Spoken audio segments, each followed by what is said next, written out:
Alléluia. Gloire à l'agneau de Dieu. Gloire à l'Éternel. Je suis réellement dans la joie pour ce matin, une fois de plus. Et je tiens à vous saluer tous dans le nom merveilleux et glorieux de notre Seigneur et Sauveur Jésus-Christ de Nazareth. Amen. Amen. Que la gloire revienne à notre Dieu. Ce matin, nous sommes le 31 mai 2026. On l'a bien dit dans la modération, nous avançons lentement et sûrement vers la fin de l'année. Il nous reste encore quelques mois.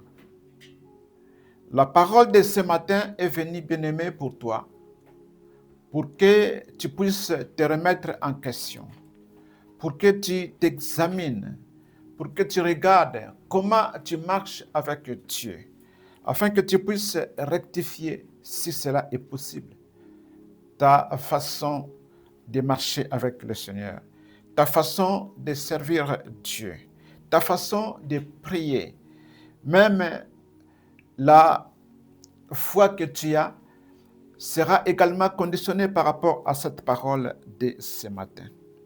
Alors ce matin, nous avons un thème à partager ensemble. Nous disons, qu'est-ce que l'homme? Qu'est-ce que l'homme? Qu'est-ce que l'homme? Qu'est-ce que l'homme? C'est une question qui nous est posée. Qu'est-ce que l'homme? La réponse à cette question se trouve bien dans les Écritures saintes. Parce que nous sommes des enfants de Dieu. Alléluia. Nous avons toujours la réponse dans les Écritures saintes, dans la Bible, dans la parole de Dieu. Bien-aimés, laissez-moi vous dire que la Bible a parlé de tout. La Bible a parlé de tout. Tout ce que nous vivons dans ce monde, tout cela est écrit dans la parole de Dieu. Il suffit tout simplement d'être concentré. Il suffit tout simplement de méditer la parole, de prendre son temps et vous allez comprendre que réellement Dieu a parlé de tout dans sa parole. Amen. Amen. Gloire à l'Éternel, notre Dieu. Nous disons, qu'est-ce que l'homme? Qu'est-ce que l'homme? Alors, nous allons voir la pensée d'un homme dans la Bible. Et cet homme s'appelle David. Nous allons prendre donc nos Bibles et nous allons procéder à la lecture dans le livre des Psaumes chapitre 8. Le Psaume chapitre 8.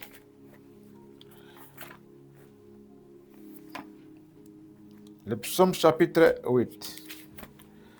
À partir du verset 4 jusqu'au verset 9. Je dis bien le Psaume chapitre 8. Le Psaume chapitre 8. Est-ce qu'on peut se mettre debout pour faire la lecture pour la gloire de notre Seigneur Jésus-Christ? Le Psaume chapitre 8. Nous allons commencer à partir du verset 4. Et nous lirons jusqu'au verset 9. Est-ce qu'on peut se mettre debout pour faire la lecture? Gloire à Dieu. Nous allons lire ensemble ce passage de Psaume chapitre 8 à partir du verset 4 jusqu'au verset 9 pour la gloire de notre Seigneur Jésus-Christ. 1, 2, 3, nous lisons. Quand je contemple le ciel, ouvrage de tes mains, la lune et les étoiles que tu as créées. Qu'est-ce que l'homme pour que tu te souviennes de lui? Et le Fils de l'homme pour que tu prennes garde à lui?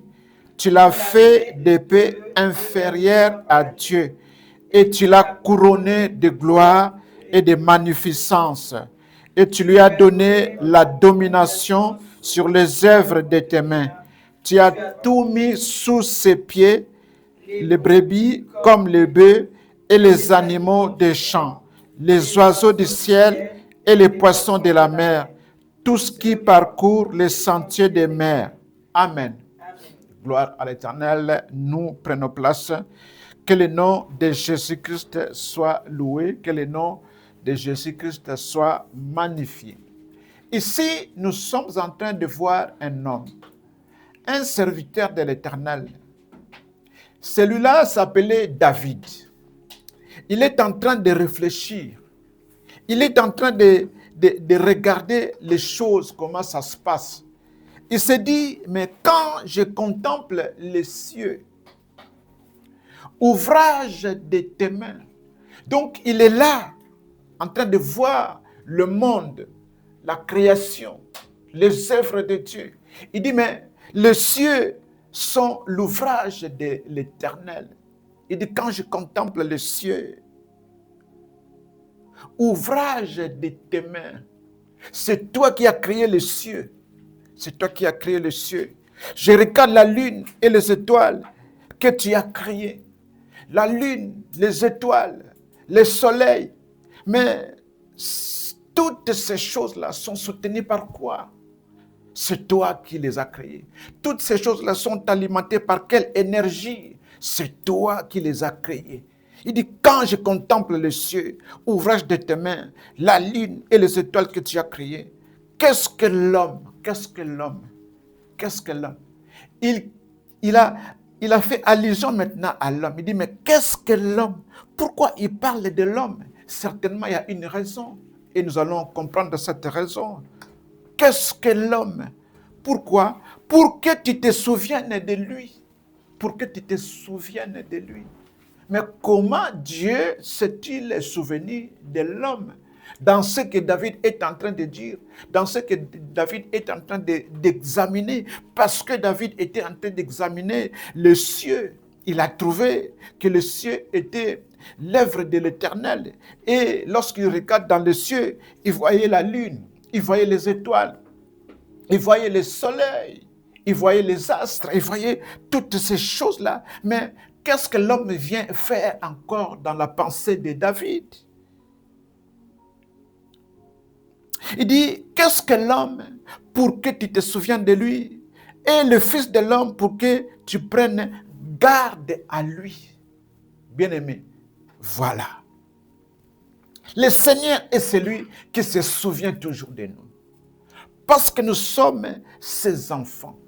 Parce que nous sommes ses créatures. Voilà pourquoi l'Éternel se souvient toujours de nous. Et le Fils de l'homme pour que tu prennes garde à lui. Le Seigneur est là pour nous garder, bien-aimés, pour nous protéger. Nous bénéficions de la protection de Dieu, quelles que soient les circonstances. Le psaume 23, dont on a partagé dans la modération, avait parlé de cela. C'est le même auteur, David, qui a parlé dans le psaume 23, et c'est le même aussi qui parle ici dans le psaume 8. Il a dit, quand je traverse l'ombre de la mort, tu es là, je ne crains aucun mal, tu es là, l'Éternel est là, bien-aimé. Pendant que toi, tu traverses des moments difficiles, pendant que toi, tu vis une situation compliquée, sache-le que l'Éternel ne t'a pas oublié. Il est là pour te garder. L'Éternel ne t'a pas oublié. Il se souvient encore de toi. Pourquoi il se souvient encore de toi? Parce qu'il sait que toi, tu es sa créature. Alléluia. Et le verset 6, c'est David qui parle de l'homme. Il dit, tu l'as fait de peu inférieur à Dieu. Donc tu as créé l'homme, tu l'as fait de peu inférieur à toi, Dieu. À toi, Dieu. De peu inférieur. Lorsqu'on dit de peu inférieur, c'est-à-dire quoi? C'est-à-dire qu'il y a beaucoup d'éléments de Dieu qui se trouvent en nous. Alléluia. Amen. Amen. Gloire à l'Éternel Dieu. Merci parce que vous comprenez très bien la parole de l'Éternel. Tu l'as fait de peu inférieur à Dieu. Oh bien-aimé, il ne faut jamais te minimiser. Il ne faut jamais, alors jamais te négliger. Il ne faut jamais dire que non, Dieu ne me connaît pas. Dieu m'a oublié. La Bible nous dit, il nous a fait de peu inférieur à lui. Gloire à l'Éternel notre Dieu. Et tu l'as couronné de gloire et de magnificence. Voilà, c'est pas fini. L'Éternel t'a encore couronné de gloire et de magnificence. La magnificence, c'est tout simplement la grandeur. Le Seigneur t'a donné aussi la grandeur. Le Seigneur t'a couronné de gloire. Tu es appelé à vivre la gloire dans ta vie. Alléluia. Tu es appelé à être grand dans ce monde. Mais voilà que l'homme lui-même se néglige. Voilà que l'homme lui-même ne sait pas tout cela. Alléluia. Et ce matin, nous voulons en parler pour réveiller un peu la conscience de tout un chacun de nous. Pour que nous sachions comment nous devons marcher pendant le temps qui nous reste encore à terminer l'année 2026 et commencer l'année 2027. Parce qu'il y en a parmi nous qui s'oublient, qui pensent qu'on n'est rien, on est là, on est en train de subir. Non, il ne faut jamais parler de cette manière-là. Dieu t'a couronné de gloire et Dieu t'a donné une grandeur. Alléluia. Tu n'es pas n'importe qui, peut-être toi-même tu ne te rends pas compte. Mais ceux qui sont tes adversaires, tes ennemis, le savent que Dieu t'a couronné de gloire et tu es grand. Alléluia. Amen. Ils ont peur de s'approcher de toi pour te faire du mal. Parce que tu es grand et tu es entouré de gloire venant de la part de l'Éternel Dieu. Alléluia.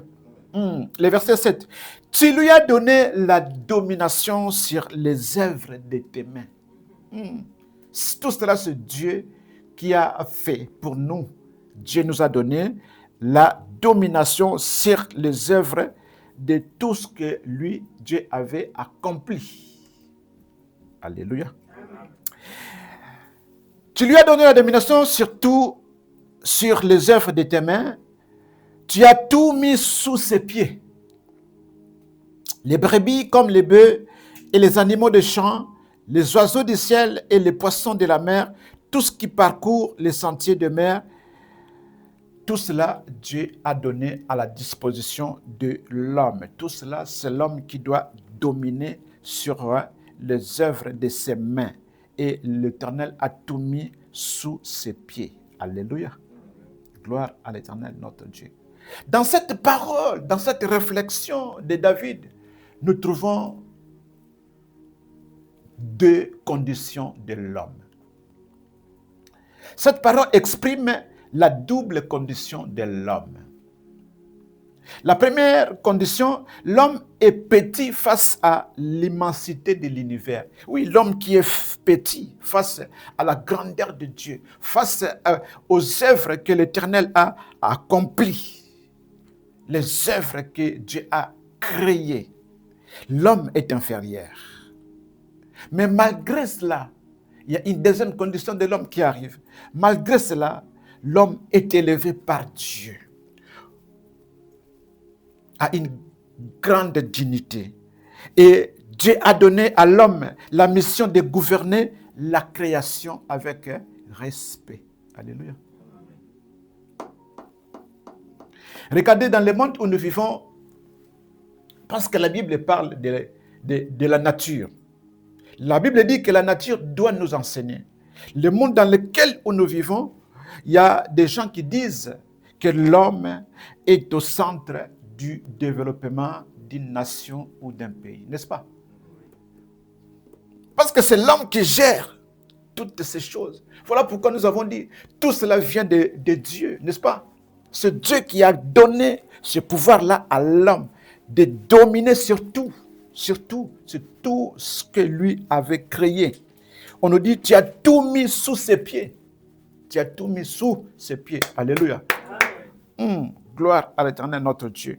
Alors, l'homme que Dieu a créé ne te minimise pas. Il faut que tu comprennes. Il est temps que tu te relèves. Peut-être que tu étais en train de dormir. Tu étais dans un profond sommeil. Il va falloir que tu te réveilles. Il va falloir que tu quittes ce sommeil. Parce que Dieu a tout mis sous tes pieds. Alléluia. Tout est là, sous tes pieds. C'est à toi de gérer. C'est à toi de gouverner. C'est à toi de contrôler. C'est à toi de diriger toutes ces choses-là. Amen. Et cette pensée de David est venue de quelque part. Cette pensée de David est venue dans le livre de la Genèse, chapitre 1er. Genèse, chapitre 1er. Genèse, chapitre 1er, à partir du verset 26 jusqu'au verset 28. Genèse, chapitre 1er, à partir du verset 26 jusqu'au verset 28. C'est là que nous allons trouver la pensée de David. Lorsqu'il disait, quand je contemple les cieux, la lune et le soleil, l'ouvrage de tes mains, qu'est-ce que l'homme pour que tu te souviennes de lui? Qu'est-ce que l'homme? Qu'est-ce que l'homme? Qu'est-ce que l'homme? Cette parole, je dis, c'est l'inspiration de Genèse chapitre 1er, le verset 26 à 28. David a été inspiré par ce que nous voulons partager maintenant dans Genèse chapitre 1er, à partir du verset 26 jusqu'au verset 28. Je lis la parole du Seigneur. Puis Dieu dit, faisons l'homme à notre image, selon notre ressemblance, et qu'il domine sur les poissons de la mer, sur les oiseaux du ciel, sur les bétails, sur toute la terre et sur tous les reptiles qui rampent sur la terre. N'est-ce pas que cette parole correspond à la pensée de David? Alléluia. Amen. Dieu, dans son amour, lorsqu'il a créé l'homme, il a voulu doter cet homme d'un pouvoir, le pouvoir de dominer sur toute sa création. Alléluia. Amen. Et le verset 27, Dieu créa l'homme à son image, il le créa à l'image de Dieu, il créa l'homme et la femme. Amen. Amen. Donc, lorsqu'on parle de l'homme, nous voyons également la femme. Amen. Amen. Donc, lorsqu'on parle de l'homme, nous voyons également la femme. Donc, lorsqu'on parle de l'homme, nous voyons seulement une personne. Un individu, ça peut être un homme tout comme une femme. Alléluia. C'est ça qu'on appelle l'homme.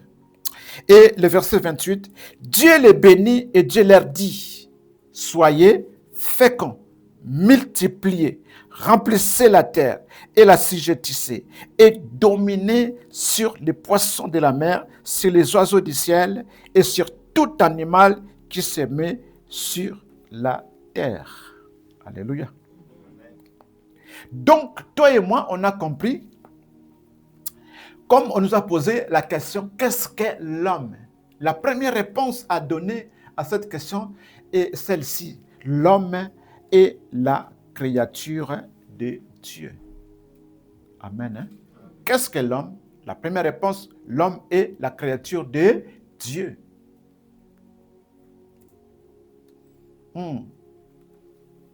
L'homme est la créature de Dieu. Nous voulons avancer maintenant. Cet homme qui est la créature de Dieu est composé de quoi? Cet homme est composé de quoi? De quoi l'homme est-il composé? Si nous pouvons reformuler la question de cette manière-là. Alors, comme nous sommes dans la série des questions, et la réponse, comme on l'avait dit, c'est toujours dans les Écritures. Sans plus tarder, nous sommes encore là, dans les Écritures. Genèse chapitre 2, le verset 7. Nous voulons maintenant voir de quoi cet homme est-il composé. Genèse chapitre 2, le verset 7. La Bible me dit ceci. L'Éternel Dieu forma l'homme de la poussière de la terre. Il souffla dans ses narines un souffle de vie et l'homme devint un être vivant. Alléluia. L'Éternel Dieu forma l'homme de la poussière de la terre. Ça, c'est la première des choses. Parce que nous voulons savoir de quoi l'homme est-il composé. On a compris que l'homme est composé de la pierre, de la poussière plutôt. Son corps est formé de la poussière. L'homme est composé d'un corps en premier lieu. Il y a un corps, n'est-ce pas? Et ce corps est formé de la poussière. Voilà, comme tu es là, ton corps a été formé de la poussière. Il ne faut jamais l'oublier. Alléluia. Comme on l'a vu ici, l'Éternel Dieu forma l'homme de la poussière de la terre. Voilà, ça c'est son corps qui est formé de la poussière de la terre. Ça c'est le premier élément qui constitue la composition de l'homme. Et le deuxième élément, il souffla dans ses narines un souffle de vie. Il souffla dans ses narines un souffle de vie. Le deuxième élément qui constitue l'homme, qui compose l'homme, c'est l'esprit que Dieu avait soufflé. Alléluia. L'esprit que Dieu avait soufflé. Il a soufflé un esprit en toi. Et ce n'est pas fini. Et on nous dit, et l'homme devint un être vivant. Lorsqu'on dit un être vivant, dans d'autres versions, c'est marqué une âme vivante. Alléluia. C'est la même chose. Et l'homme devint un être vivant ou une âme vivante. Le troisième élément, c'est l'âme que l'Éternel a placée dans l'homme. Alléluia. L'âme, c'est en fait l'identité de l'homme. Est-ce qu'on a compris? Ce corps, sa matière, c'est la poussière. Et Dieu a rajouté à la poussière l'esprit. Pas l'esprit seul, mais l'esprit avec l'âme. Le corps formé de la poussière, c'est la partie physique. La partie physique qu'on peut voir et toucher. C'est ça qu'on appelle le corps de l'homme. Alléluia. C'est ça, ce corps qui est formé de la poussière. C'est la partie physique, c'est-à-dire qu'on peut voir et le toucher. Le corps est donc le support matériel de l'esprit et de l'âme. C'est le corps qui porte en lui l'esprit et l'âme. Alléluia. L'esprit soufflé par l'Éternel est l'ensemble des capacités accordées à l'homme pour gérer le monde ou la terre. Alléluia. Parce que lorsque Dieu avait créé l'homme, qu'est-ce qu'il a dit? Qu'il les domine. N'est-ce pas? Qu'il domine. C'est pourquoi il est venu par après pour pouvoir souffler. C'est-à-dire pour donner le pouvoir, c'est-à-dire pour donner les capacités à cet homme-là de pouvoir gouverner, de pouvoir diriger, de pouvoir gérer. Alléluia. C'est pourquoi nous disons que l'esprit que l'Éternel avait soufflé, c'est l'ensemble des capacités que Dieu a accordées à l'homme.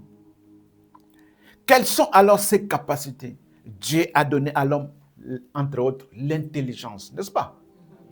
L'intelligence. C'est l'esprit que Dieu a soufflé à l'homme. L'intelligence. Dieu a donné à l'homme la volonté. Dieu a donné à l'homme la mémoire. Dieu a donné à l'homme la conscience. Dieu a donné à l'homme la domination. Dieu a donné à l'homme la fécondité. Dieu a donné à l'homme la créativité. La créativité. Le pouvoir d'inventer, de créer des choses. C'est ce que nous vivons aujourd'hui. Et beaucoup d'autres choses encore que Dieu avait donné à l'homme. Alléluia. Est-ce qu'on comprend? Gloire à l'Éternel, notre Dieu. Et maintenant, nous venons parler de l'âme. Parce qu'on a parlé du corps, de l'esprit. Et on a dit que l'homme est composé de trois éléments, à savoir le corps, l'esprit et l'âme, n'est-ce pas? Nous voulons parler de l'âme maintenant. L'âme est la partie invisible, tout comme l'esprit, n'est-ce pas? L'âme aussi, c'est la partie invisible. L'esprit aussi, c'est la partie invisible. L'intelligence, tu ne peux pas la voir comme ça avec les yeux physiques. L'intelligence, on la remarque dans la vie de la personne, n'est-ce pas? Tout comme la conscience, tout comme la créativité, la domination, la volonté, la mémoire. Ce sont des choses qu'on remarque, mais ce sont des choses qui ne sont pas physiques, qui ne sont pas palpables. Des choses qu'on ne peut pas toucher, mais des choses qu'on peut remarquer dans la vie d'une personne. Alléluia. L'âme également, c'est une partie qui est invisible. Mais l'âme, c'est la partie qui détermine la destinée de l'homme par rapport à sa croyance. On va l'expliquer encore. Je reprends. L'âme, c'est la partie invisible qui détermine la destinée de l'homme par rapport à sa croyance. Tout dépend maintenant de ta croyance. Est-ce que tu crois en Dieu ou tu ne crois pas? Est-ce que tu crois bien ou tu crois mal? Amen. Maintenant, ta vie sera déterminée par rapport à ton âme. Nous allons expliquer toutes ces choses-là par après. Alors, notre thème, c'est qu'est-ce que l'homme? Qu'est-ce que l'homme? Et on a trouvé ce thème dans le livre de Psaumes, chapitre 8, à partir du verset 4 à 9, là où David était en train de regarder les cieux, de regarder les cieux, de regarder la lune, de regarder les étoiles, le soleil. Il a dit, oh, c'est merveilleux, ce Dieu est grand. Mais comment il a pensé à l'homme? Comment Dieu qui est grand comme ça a pensé à l'homme pour lui confier la responsabilité de ses œuvres? Alléluia.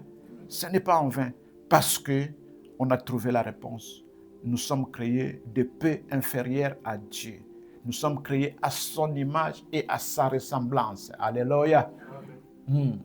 Gloire à l'Éternel, notre Dieu. C'est pourquoi Dieu nous confie des responsabilités. La responsabilité de gérer le monde. Voilà pourquoi le monde est géré par les hommes, tout comme par les femmes. Amen. Hein? Vous verrez les hommes politiques, les scientifiques, les professeurs, tout ça, ce sont eux qui dirigent le monde. Amen. Qu'est-ce que l'homme? Nous voulons maintenant voir le cas de Jésus. Qu'est-ce que Jésus dit par rapport à l'homme? Jésus a dit quoi par rapport à l'homme? Matthieu chapitre 4, le verset 4. Nous voulons voir ce que Jésus a dit par rapport à l'homme. Retenez que l'homme est composé de trois éléments, à savoir son corps physique, son esprit et son âme. N'est-ce pas? Maintenant, nous voulons voir ce que Jésus parle de l'homme. Donc, lorsque nous parlons de l'homme, vous mettez les trois éléments ensemble. Les trois éléments doivent être ensemble. Le corps, l'esprit et l'âme. C'est ça qui constitue l'homme. Amen. Hein? Le corps, l'esprit et l'âme. Alors, qu'est-ce que Jésus dit à propos de cet homme-là? Matthieu chapitre 4, le verset 4. Je lis la parole du Seigneur. Jésus répondit, il est écrit, l'homme ne vivra pas de pain seulement, mais de toute parole qui sort de la bouche de Dieu. Là, c'est Matthieu qui a parlé de cette manière-là. Lorsque nous lisons la même histoire dans le livre de Luc, au chapitre 4, le verset 4 toujours, Luc dit, Jésus a dit, il est écrit, l'homme ne vivra pas de pain seulement. Luc, dans sa version, s'arrête à L'homme ne vivra pas de pain seulement, point. Mais Matthieu est allé plus loin pour nous dire que, mais de toutes les paroles qui sortent de la bouche de Dieu. Amen. Voilà pourquoi j'ai préféré vous donner la version de Matthieu, l'évangile selon Matthieu, parce que Matthieu est allé dans la profondeur de cette parole. L'homme ne vivra pas de pain seulement, mais de toute parole qui sort de la bouche de Dieu. Qu'est-ce que cela signifie? L'homme ne vivra pas de pain seulement. Il est impossible de vivre sans la nourriture. Lorsqu'on parle que l'homme ne vivra pas de pain seulement, nous faisons allusion à la nourriture. C'est-à-dire que l'homme, pour vivre, a besoin de manger, n'est-ce pas? Voilà pourquoi nous disons qu'il est impossible de vivre sans la nourriture. Si on n'a pas la nourriture, on va mourir de faim. On va mourir de faim. La Bible me dit, la nourriture est pour le ventre. Le ventre également est pour la nourriture, n'est-ce pas? Amen. L'homme ne vivra pas de pain seulement. Le pain n'est pas exclu dans la vie de l'homme. Or, l'homme, nous voyons le corps physique, nous voyons l'esprit, nous voyons aussi l'âme. Amen. Et lorsqu'on réfléchit bien, la nourriture, c'est pour quelle partie de l'homme? C'est pour le corps. Alléluia. La nourriture pour le corps. Quand tu as faim là, tu cherches à manger, c'est pour nourrir quelle partie de ton corps? Quelle partie de l'homme? Le corps. Alléluia. Lorsqu'on a faim, on mange pour nourrir quelle partie de l'homme, n'est-ce pas? C'est le corps. J'ai bien corrigé. Amen. Amen. Gloire à l'Éternel Dieu. Ici, Jésus voulait nous dire ceci. Tout homme qui vit a le devoir de nourrir d'abord son corps, son esprit et son âme de toute parole qui sort de la bouche de Dieu. Je reprends.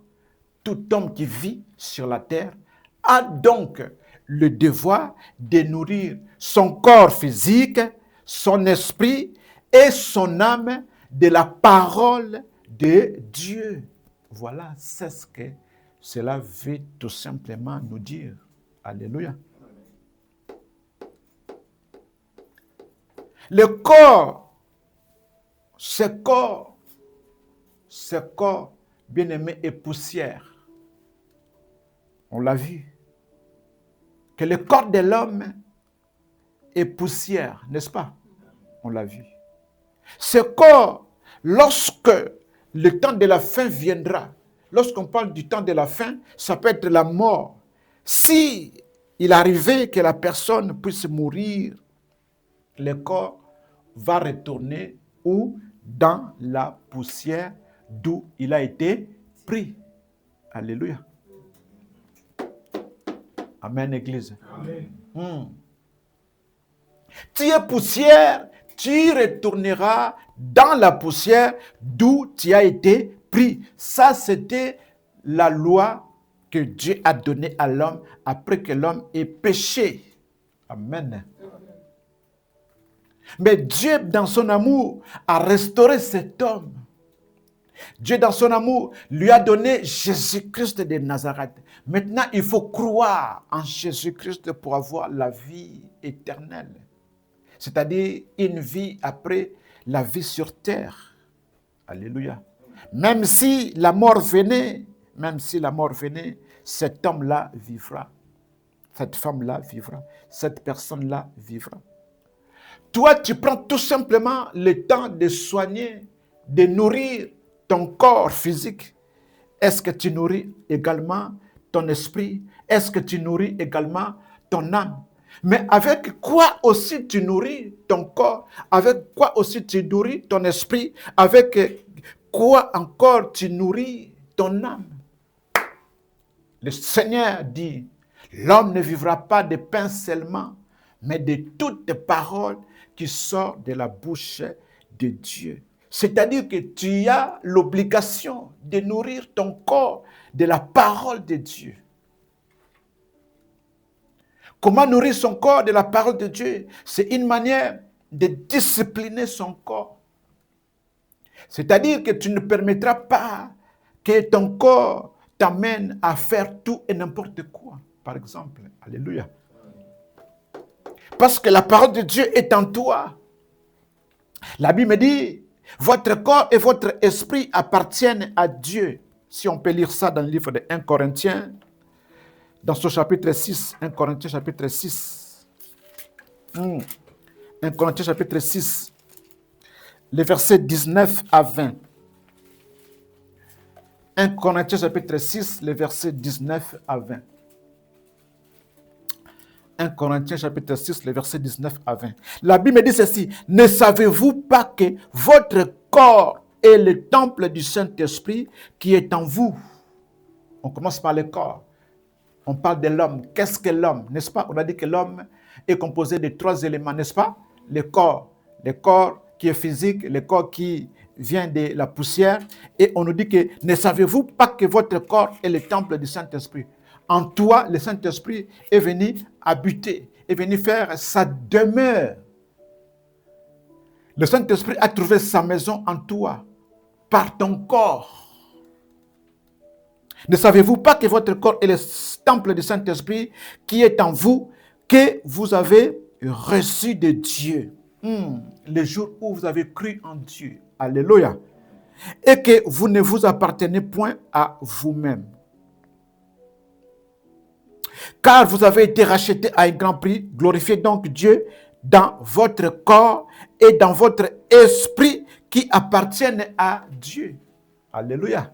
Vous voyez, votre corps et votre esprit appartiennent à qui? À Dieu. C'est Dieu qui t'a donné ce corps. C'est Dieu qui t'a donné l'esprit, comme on a dit, les capacités de pouvoir diriger, gouverner, gérer le monde. Donc, nous sommes appelés à prendre soin de notre corps et de notre esprit également dans le Seigneur. C'est-à-dire, même pour manger, même pour boire, même pour se vêtir, nous devons veiller à cela. Nous mangeons quoi? Nous buvons quoi? Nous portons quoi? Alléluia. La fréquentation, bien-aimés, également. La façon de tenir ses propos, c'est très important, bien-aimés. C'est une manière de nourrir son corps. Le Seigneur dit, l'homme ne vivra pas de pain seulement, mais de toute parole qui sort de la bouche de Dieu. C'est-à-dire que ton corps physique a besoin d'être nourri par la parole de Dieu. C'est-à-dire que tu vas discipliner ton corps physique parce que c'est le temple de Dieu. Alléluia. Tu vas nourrir ton corps physique par la parole de Dieu. Tu vas nourrir également ton esprit. Lorsqu'on parle de l'esprit, je prends l'exemple, par exemple, de l'intelligence. Tu vas nourrir ton intelligence de la parole de Dieu. Amen. Tu vas nourrir ta conscience de la parole de Dieu. Tu vas nourrir ton savoir-faire de la parole de Dieu. Et tu vas nourrir aussi ton âme de la parole de Dieu. Pourquoi? Et surtout, parce que tu peux bien prendre soin de ton corps. Tu t'habilles bien, de beaux habits, des habits chers. Tu t'achètes de tout cela pour nourrir ce corps. Tu manges bien. Tu achètes des parfums, tu achètes des crèmes pour embellir cette chair. Mais n'oublie pas, le Seigneur a dit, tu es poussière et tu retourneras dans la poussière d'où tu as été pris. Le jour de la mort, ce corps va exécuter la parole de Dieu. Ce corps va retourner dans la poussière. Voilà pourquoi, bien-aimés, nous voyons lorsque quelqu'un meurt, on l'amène dans le cimetière pour l'enterrer. Ce corps-là retourne dans la poussière. Alléluia. Selon la parole de Dieu. Et l'esprit retourne à qui? À Dieu. L'esprit également retourne à Dieu. Parce que l'esprit nous vient de Dieu. N'oubliez pas, c'est Dieu qui est venu souffler le souffle de vie, n'est-ce pas? C'est ça l'esprit, c'est-à-dire les capacités. Mais l'âme maintenant, le problème se trouve au niveau de l'âme. Au niveau de l'âme. L'âme représente l'identité de la personne. L'âme, c'est comme toi, le nom que tu portes, le prénom que tu portes, la date de naissance, le lieu où tu es né, l'état civil, la profession, ton parcours. C'est ça l'âme, c'est l'identité de la personne. Alléluia. L'âme, c'est l'identité de la personne. Et que nous dit la parole de Dieu par rapport à l'âme? Ézéchiel chapitre 18. Ézéchiel chapitre 18. Nous sommes dans l'Ancien Testament. Ézéchiel chapitre 18.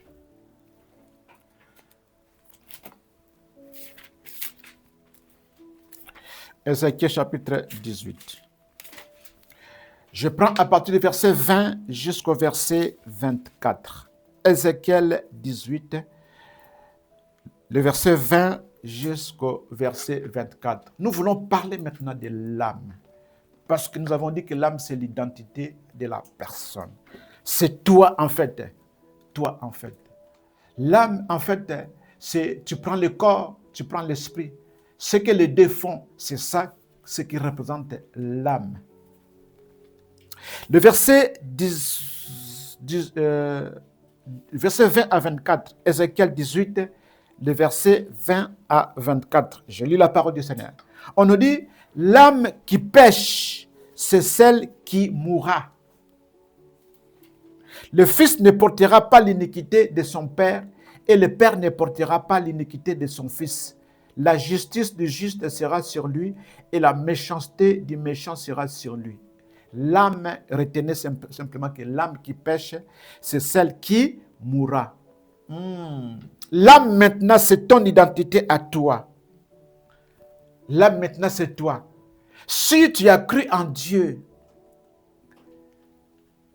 et que tu poses de bonnes œuvres, tu seras sauvé au dernier jour. Le jour de ta mort, tu es parti dans ce qu'on appelle le lieu de repos. Alléluia. Parce que l'enfer, tout comme le paradis n'est pas encore ou ne sont pas encore ouverts. Alléluia. Tous ceux qui meurent vont dans les lieux de repos pour les enfants de Dieu, mais dans les lieux de tourment pour ceux qui ne sont pas de Dieu. Alléluia. Voilà pourquoi on dit que l'âme qui pêche, c'est celle qui mourra. L'âme qui pêche, c'est celle qui mourra. Toi, tu prends seulement le soin de veiller sur ton corps. Chaque matin, tu te laves, tu t'habilles bien. Là, tu es en train de nourrir ton corps. C'est pas mauvais, c'est pas mauvais.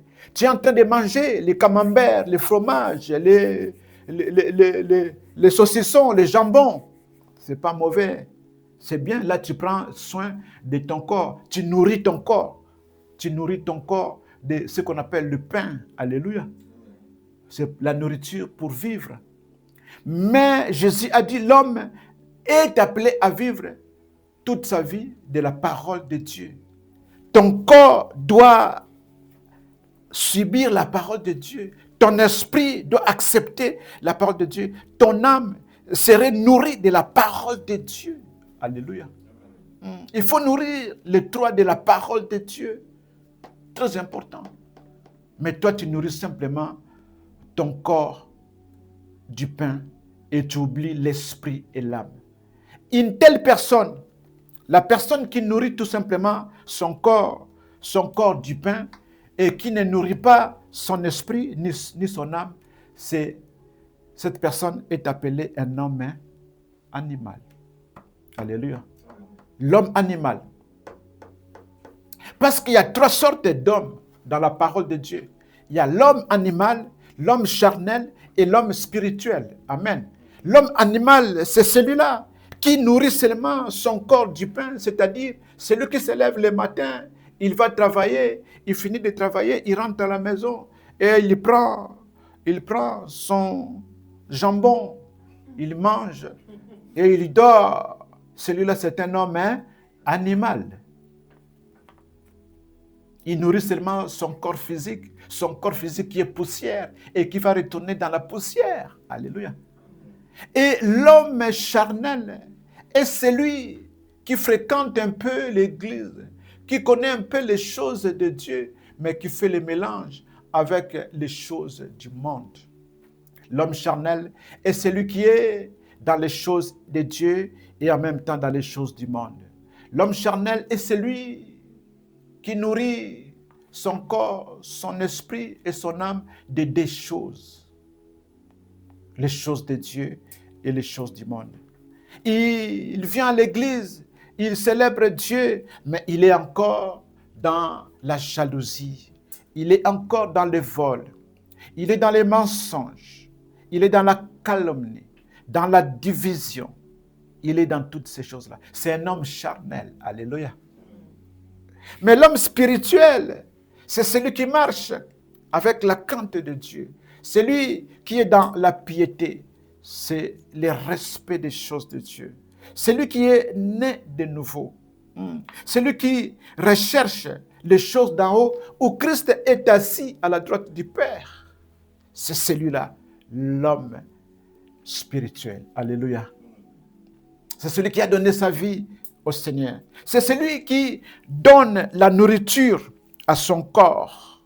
Mon corps doit manger la parole de Dieu. Mon esprit doit se nourrir de la parole de Dieu. Mon âme doit se nourrir de la parole de Dieu. Bien que cet homme mange aussi du pain, n'est-ce pas? Alléluia. Parce que Jésus a dit, l'homme ne vivra pas de pain seulement, mais de toute parole qui sort de la bouche de Dieu. Alléluia. Le verset qui suit de Ézéchiel 18, on a commencé par le verset 20. On nous dit, l'âme qui pêche, c'est celle qui mourra. Le fils ne portera pas l'iniquité de son père. Oui, oui, oui, oui. Moi, je suis ton père. Je t'ai mis au monde. Si je pêche, c'est moi. Ce n'est pas ton problème. Ce n'est pas le fils qui va mourir à la place du père, mais c'est l'âme qui pêche. C'est l'homme qui a péché. C'est cet homme-là, c'est cette âme-là qui va mourir. Vous avez compris que lorsqu'on parle de l'âme, c'est-à-dire on parle de la personne. Voilà pourquoi je dis l'âme, c'est l'identité de la personne. Alléluia. L'âme, c'est toi. L'âme, en réalité, c'est que toi, tu sais faire. Est-ce que tu es enfant de Dieu? Ton âme est déterminée par rapport à ta croyance. Est-ce que tu as donné ta vie à Dieu, ton âme? C'est ça l'âme. Ou tu n'as pas donné ta vie à Dieu, c'est ça l'âme. L'âme qui n'a pas cru, l'âme qui n'a pas cru, c'est l'homme animal. Cet homme-là est d'office condamné, n'est-ce pas? Pour lui, une condamnation. Parce que la Bible dit, il n'y a plus de condamnation pour ceux qui sont en Jésus-Christ. Mais ceux qui ne sont pas en Jésus-Christ sont déjà condamnés d'office, n'est-ce pas? L'âme qui ne croit pas est déjà condamnée. C'est pourquoi on dit que c'est un homme animal. Alors, toi, bien-aimé, qui connais Dieu, mais pourquoi tu mélanges? Tu es dans le Seigneur, tu es encore dans les choses du monde. Comment tu te comportes? Est-ce que ton corps est réellement le temple du Saint-Esprit? Est-ce que tu nourris ton corps de la parole de Dieu? Est-ce que tu veilles sur ton corps? Est-ce que tu laisses ton corps faire tout et n'importe quoi? Est-ce que ton esprit est nourri de la parole de Dieu? Est-ce que ton fort intérieur, ton âme, est-elle nourrie de la parole de Dieu également? Pose-toi ces questions. Parce qu'on nous a dit que l'homme est composé de son corps physique, de son esprit et de son âme. Et les tout doivent être nourris de la parole de Dieu. Est-ce que tu le fais? Tu le fais comme Dieu l'a dit. Ou toi, c'est simplement le pain qui t'intéresse. Les habits, la consommation, les plaisirs du monde pour satisfaire ton corps. Mais la parole de Dieu est loin de toi. L'âme qui pêche, c'est celle qui mourra. Et le Père ne portera pas l'iniquité de son Fils. Oui, moi ton Père, jamais. Alors jamais je vais porter l'iniquité parce que je t'ai mis au monde, que je dois porter l'iniquité. Non, c'est l'âme, c'est toi, c'est ton identité. Moi je suis né un jour différent de toi, n'est-ce pas? Bien que je suis ton père ou ta mère, mais nous ne sommes pas nés les mêmes jours, on n'a pas, comment ça s'appelle, la même date de naissance. Encore moins, on n'est pas né dans une même ville, dans un même pays. L'âme qui pêche, c'est celle qui mourra. Alléluia. La justice du juste sera sur lui, et la méchanceté du méchant sera sur lui. Si le méchant revient de tous les péchés qu'il a commis, on parle des méchants maintenant. Si le méchant revient de tous les péchés qu'il a commis, s'il observe toutes mes lois et pratique la droiture et la justice, il vivra, il ne mourra pas. Amen. Alors, il n'est pas trop tard. Vous avez encore la possibilité de changer votre vie maintenant, pendant que vous êtes en train d'écouter cette parole. Pendant que vous êtes en train d'écouter cette parole, vous avez encore la possibilité de changer votre vie. Parce que le Seigneur dit, si le méchant revient de tous les péchés qu'il a commis, s'il observe toutes mes lois et pratique la droiture et la justice, il vivra, il ne mourra pas. Ça veut dire que si toi, tu reviens et que tu commences maintenant à nourrir ton corps de la parole de Dieu, de nourrir ton esprit, tout comme ton âme, de la parole de Dieu, tu ne mourras pas, tu vivras. Alléluia. Et le verset 22, toutes les transgressions qu'il a commises seront oubliées. Il vivra et à cause de la justice qu'il a pratiquée. Ce que je désire, est-ce que le méchant meurt? On nous pose la question. Si Dieu veut que le méchant puisse mourir. Dit le Seigneur, l'Éternel, n'est-ce pas qu'il change de conduite et qu'il vive? Voilà le désir de Dieu. Dieu ne veut pas te perdre. Parce que, rappelle-toi, il a dit, il t'a créé à son image et à sa ressemblance. N'est-ce pas? Voilà pourquoi Dieu est toujours là pour te récupérer. Pour te récupérer. Mais toi, tu te donnes à toutes sortes de mal. Et le verset 24. Si le juste se détourne de sa justice et commet l'iniquité, suivez maintenant cette partie. Si le juste se détourne de sa justice et commet l'iniquité, s'il imite toutes les abominations du méchant, vivra-t-il? On pose la question maintenant pour celui qui est juste. On pose la question pour celui qui est juste. Celui qui donnait la nourriture à son corps, la nourriture venant de Dieu. Celui qui donnait la parole de Dieu à son esprit. Celui qui donnait la parole de Dieu à son âme. En fait, celui qui son homme. Celui qui nourrissait son homme. Mais qu'un jour, celui-là se détourne de la parole de Dieu. Il commence à imiter les abominations du méchant. On nous pose la question si cet homme-là va encore vivre.